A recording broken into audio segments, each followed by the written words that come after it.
Start yes potassium it is 19।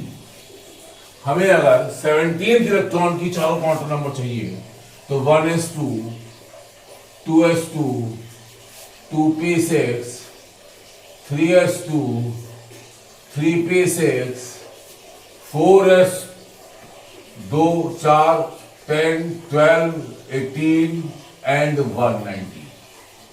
17 electron चाहिए तो 17 electron यहां पड़ेगा। 2 4 प्लस 6 10 प्लस 2 12 12 यहां होगा। 17 चाहिए 13 से लेकर 18 तक यहां मिलेगा। तो 3p6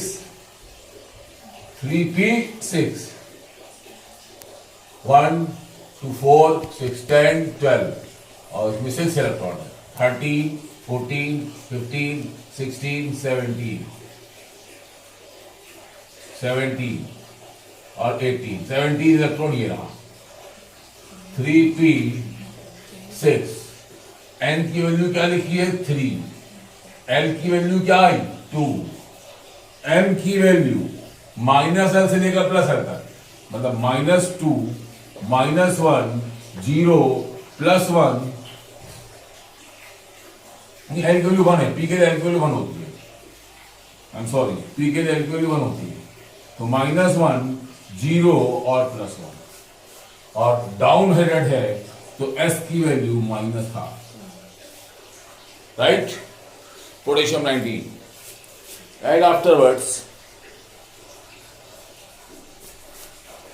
दोस्तों and afterwards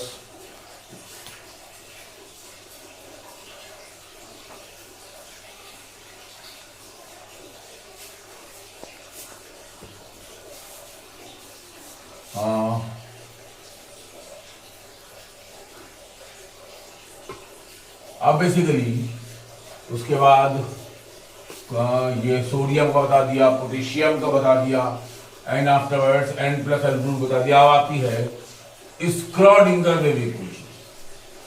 स्क्रॉडिंगर wave equation, Schrodinger wave equation basically ये है del square psi upon del x square plus del square psi upon del y square plus del square psi upon del z square plus 8 pi square m upon h into e minus v into psi is equal to 0। यहां p s i psi ये है electron wave का amplitude. This is amplitude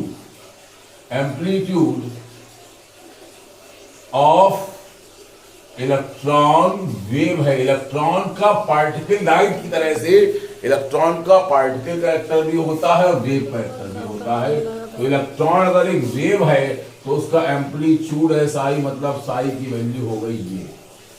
this is the value of psi, right. X y z electron के Cartesian coordinates हैं space में। E total energy of electron, V electrostatic potential energy of electron, pi 22/7, m is the mass of electron, right. और इसी Schrodinger wave equation से solve करके ही subshell orbital सब कुछ क्वांटम नंबर्स सब इसी के रिजल्ट है। सच्चाई है बच्चों की स्क्रॉडिंगर वेव इक्वेशन के सॉल्यूशंस को पूरी तरह से समझ पाना अभी तक हमारे लिए पॉसिबल नहीं हुआ। पूरी तरह समझ पाना अभी तक हमारे लिए पॉसिबल नहीं हुआ, राइट। बेसिकली तो कुछ पैरामीटर सेट कर दिए गए, मतलब जो सॉल्यूशन उन पैरामीटर पे फिट बैठते हैं उनको आइजन फंक्शंस कहा गया, आइजन वैल्यूज कहा गया। और उस बेस पर ये सबशेल, ये ऑर्बिटल, ये क्वांटम नंबर सबका रेफरेंस निकाला गया है। Afterwards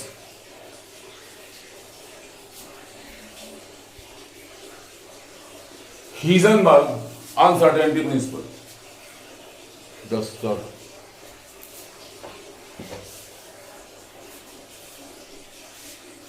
Heisenberg uncertainty principal.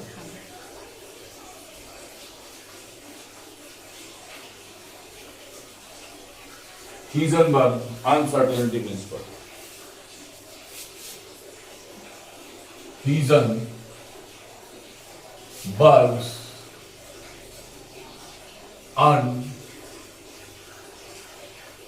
Uncertainty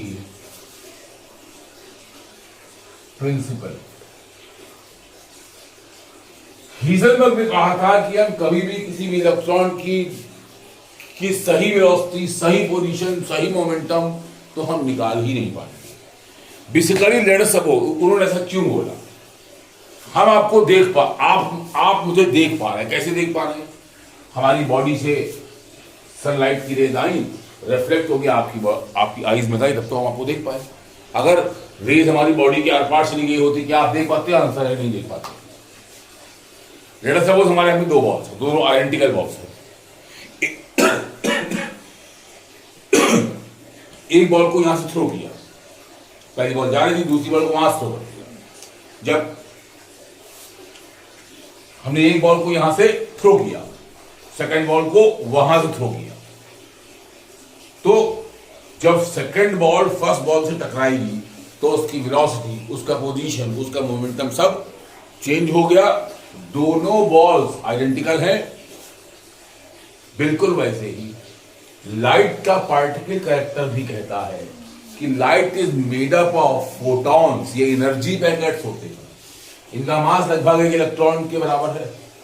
तो हम कितनी भी हाई रिजोल्विंग पावर का माइक्रोस्कोप हो, हम इलेक्ट्रॉन को देखने चले, लाइट रे आई, लाइट रे मतलब फोटोन आया, इलेक्ट्रॉन से टकराया, रिफ्लेक्ट हो गया, हमारी आईज में आई। यानी इससे पहले हम इलेक्ट्रॉन को देख पाते, फोटोन इलेक्ट्रॉन से टकरा चुका था। बिल्कुल बॉल वाला केस, वही बॉल वाला केस जो भी बताया, वही बॉल वाला केस जो भी बताया, राइट।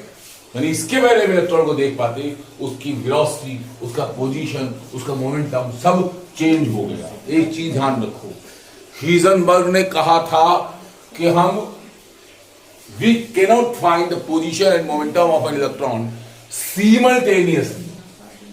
इसका मतलब ये नहीं हुआ, इसका मतलब तो ये निकलता है कि हम किसी भी इलेक्ट्रॉन की सही वेलोसिटी, सही पोजीशन, सही मोमेंटम एक साथ नहीं निकाल सकते।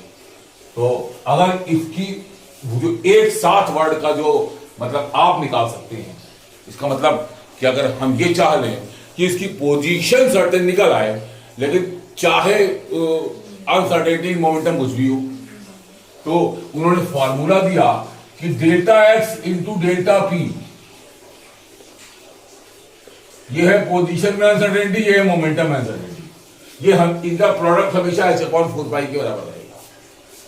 अगर हमको चाहिए कि पोजीशन में अनसर्टेनिटी जीरो हो जाए, तो डेल्टा एक्स को वो जीरो रख देंगे, तो प्रोडक्ट जीरो हो जाएगा, h/4π के बराबर आएगा।